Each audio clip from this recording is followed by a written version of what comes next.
Hello, how are we all doing? I seem very happy, I'm not sure why. It's Sunday night, and this is from you on Monday because I'm at work right now, probably, when you're watching this. I've just watched 4 games in Bundesliga over the weekend. Dortmund, then I watched Mönchengladbach, then I watched Köln, and then I watched the Munich game. And I watched the highlights of the other 4. And tonight I'm going to watch the Leverkusen game. So I thought I'd come and talk about what I feel, my vibes, my thoughts of what I've witnessed across the 4 full games and 4 highlights games, because it's very up and down, good stuff and bad stuff. So I'm going to try my best to give a balanced view and not be too biased, because it's easy to be biased, isn't it? It's easy to watch that football thinking I hate football without fans in it, and then you watch it, you're going to hate it, aren't you? But if you watch it thinking I love football, don't care about the behind closed doors, guess what? You're probably going to enjoy the game. So I try my best to go into it with an open mind. I'm going to do my best to do this video with the evidence of an open mind. So let's start with something positive. I thought the players were good. The players were extremely good. A lot better than I thought they'd be. This was my main observation today. Right, okay, I'll be... For people, you'll probably know this anyway. I like to bet, right? So when I watch football, I've got to look at it from a couple of views. 1, I try and look at it from like an analysis point of view. 2, an entertainment point of view. I just want to enjoy it. And 3, see if there's a betting angle for me to come at here, okay?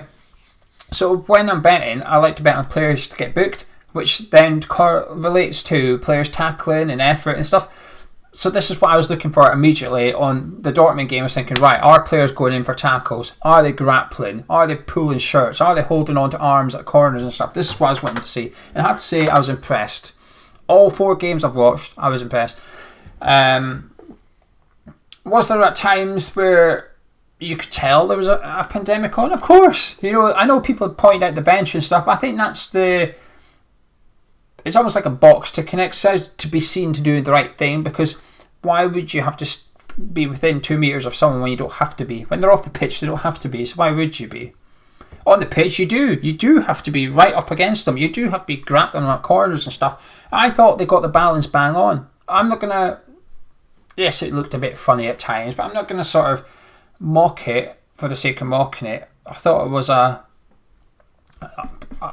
quite an acceptable thing to do, really.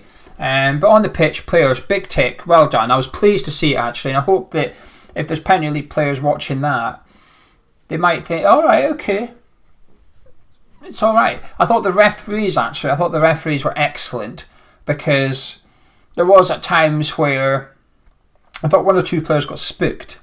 One player, it was Kostic, Frankfurt, he put his arm out to defend himself. He put his arm out and he hit the other guy in the head. Now he got booked for the whack him in the head, but you could see one of the guy's teammates pointing to the referee to say he's just touched him with his hand.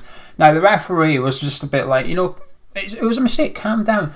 It would have been easy to panic in that situation, especially when you're getting pressure from other players to sort of act almost like book him for not social distancing in a way. So I thought the referees were excellent. At times when they called players over, they were saying, look, you don't have to come right up to me, just stay there and we'll have a chat about what you've just done wrong, and then we'll carry on with the game and stuff. Thought they were really good. But that's as positive as it gets, really, unfortunately. Well, the skill of the game, I thought was fantastic. I thought Dortmund played some beautiful football. I don't think Munich really got going today. I thought Mönchengladbach, though, were just brilliant to watch, weren't they? Attack after attack, some creativity going on there. But in terms of entertainment, did I find it entertaining? Because this is what a lot of people are wary about. Will we enjoy it as fans? So. I went into it knowing it wasn't going to be intense. I went into it knowing that it wasn't going to be a thriller. And I think if you did, I think you approached it the wrong way, because this isn't a normal game of football anymore. We know that. It'd be like going down to Tesco when this first started, expected toilet roll on the shelves. You know there's probably not going to be there. So when you go in, there isn't any. You can't come out angry about it. And I feel like that's what was happening today. At times, the problem is I've watched 4 games now, so they're all different. I thought the Dortmund game was very laid back because, well, they were 2-0 up within, I don't know, half an hour or something. That's going to kill any game, though. Even no pandemic, that is going to impact it. That's like Man City going 2-0 up early doors against Crystal Palace or something, a team comfortably mid-table. It's going to kill the game. So that's why it's hard to really sort of like go by that one. Today's one, Cole, I thought it was brilliant. I was into it like that. 2-0 up, it was end to end. I don't think Cole were necessarily the better team despite going 2-0 up. Then it was 2-1. Then we saw an absolute wonder goal to equalise and make it 2-2. Then they were going on the surge. I thought that was a really good, entertaining game. But it was missing the fans, and you could feel it.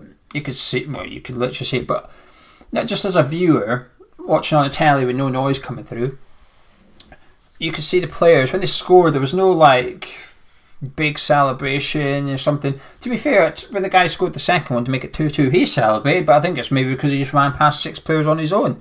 But other games, when Dortmund made it 1-0 and that, he did the silly dance, didn't he? But you could just feel the fans were missing, and that was a bit, not disappointing, it was expected, I guess, normal. There was no winners today. When I was watching, I was thinking, who wins out of this? Because you've almost got 3 people here, 3 groups. First of all is the main group. The most important group is the fans. Now the fans are what drives the players. They give them the energy. They give them the passion. That was lacking. You could see it was lacking. It was just at key moments of the game. Do you know when it went 2-2 today? You would have expected the home fans to get on their feet and roar their team on. There was none of that. None. No home team won this weekend except Dortmund. Now, is that a coincidence? Because I know Munich played away, Mönchengladbach played away, so you're going to pick them out. But the problem is, Leipzig played at home and didn't win. I think it did play a part. Colm were 2-0 up.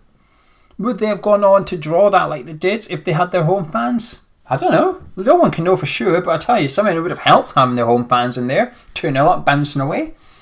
I miss the fans more than I thought I would. Because I've accepted that this is what football's got to be like in order for it to continue. Because while the fans have missed out, there's 2 other parts here. One is the club, the playing staff, the coaches, the managers on the pitch, people. They don't win because they don't have the fans there. You score for who? You score for the fans. The fans aren't there when you're scoring. When you're winning, the fans aren't there. It must suck the life out of you as a footballer. You must not enjoy that a lot. Depends what you're playing for. If you're playing for the money, you might be alright. But if you're playing for the fans, like a lot of footballers are, it's going to be difficult. And then you've got the football club. The last group is the football club, which is non-playing, so the board. Basically the money, the club, are they winning?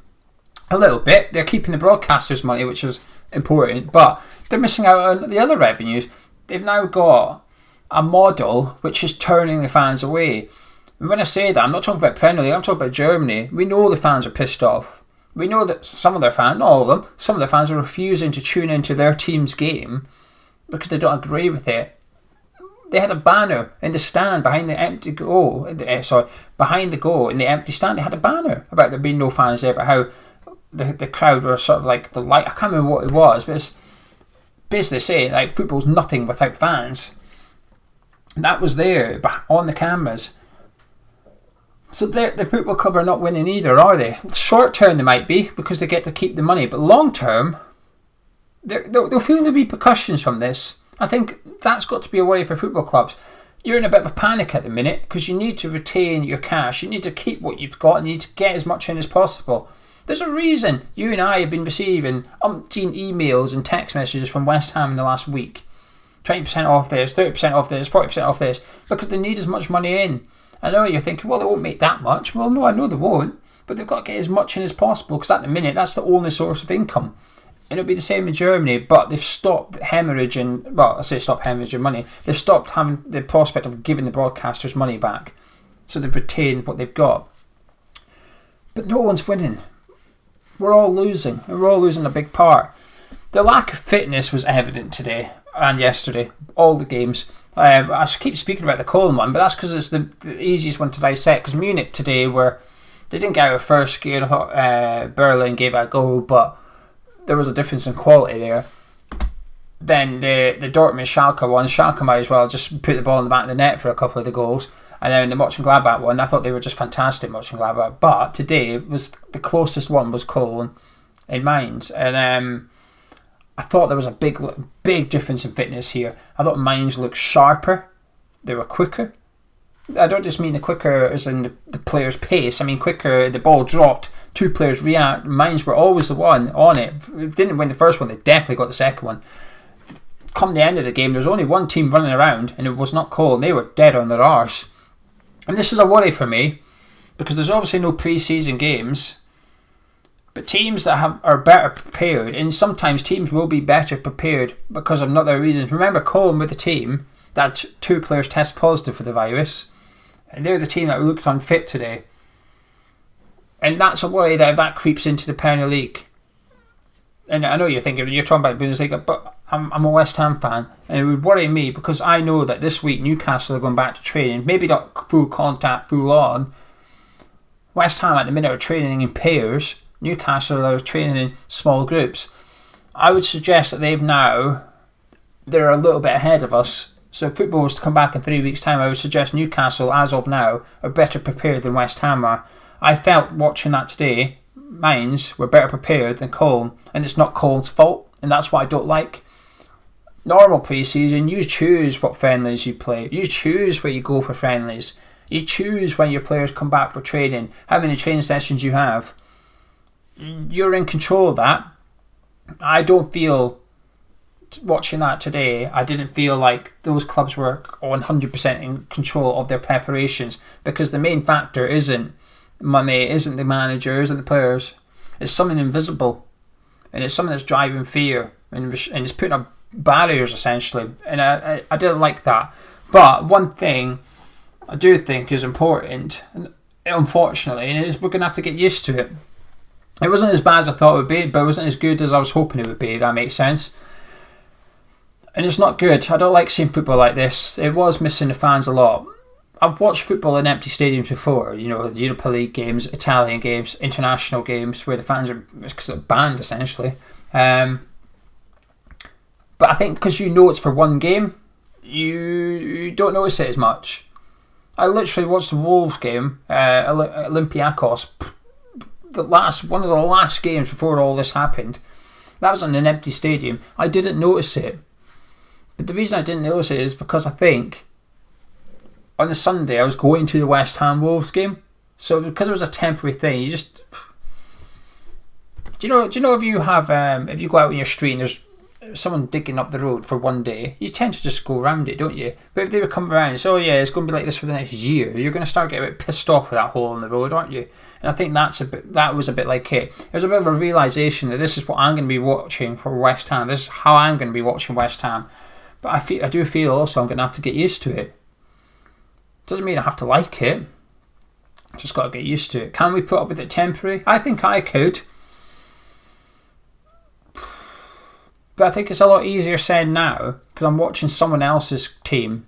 I'm not watching my team. My team's not involved. It's not even the country my team's from was playing. Once it's the Premier League, it's a bit better. The only thing I will add is I've seen a lot of Premier League games this season, last season, whatever. I've seen a lot of Premier League games less entertaining than the Cologne one today. I'm not going to pick out a particular team. I know everyone's going to say, oh yeah, Burnley, right? And that's a bit like, it doesn't matter who it is. I've seen some top 6 games finish 0-0, rubbish, boring.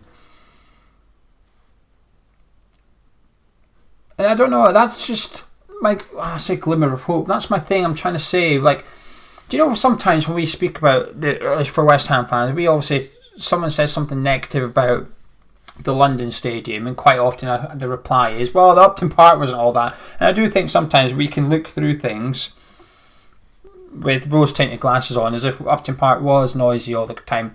Or maybe we look back, do you know once a player's left West Ham, we look back at them and speak about them as if they were some sort of world beater. Ravel Morrison's my favourite one to use for that. People keep speaking about, would you bring Ravel back? I think, why on earth would you? Did you forget what he was like when he was here? But you look through it with rose-tinted glasses, and I do hope that people don't do that with the Premier League. Premier League I've watched many games on the TV in the Premier League where the atmosphere is crap. But the fans are always there. I'm on the fence for the Bundesliga thing. I can see the good and I can see the bad. I'm just telling myself this is temporary, but I'll tell you something. I'm praying it's temporary, because permanently, long term, I would not enjoy it long term anyway. Anyway, sorry for blathering on. There's not much script really. I tried to think, how can I go about this? How can I make this flow? Didn't really come up with an answer. Bit empty. Bit like the grounds really. Anyway, I'll be tuning into the Leverkusen game tonight. Having a little bet. I've done quite well today. Didn't do very well yesterday, Saturday. Didn't do very well. But today, I've done quite well. Anyway, I shall see you tomorrow. Thanks for joining us. Drop a like on the video if you enjoyed it. Subscribe if you're around here. And if you've not checked out my video with Gonzo about our last game at Upton Park, where there was a crowd, it was noisy, it was entertaining. It's on your screen in a second. Catch you in a bit.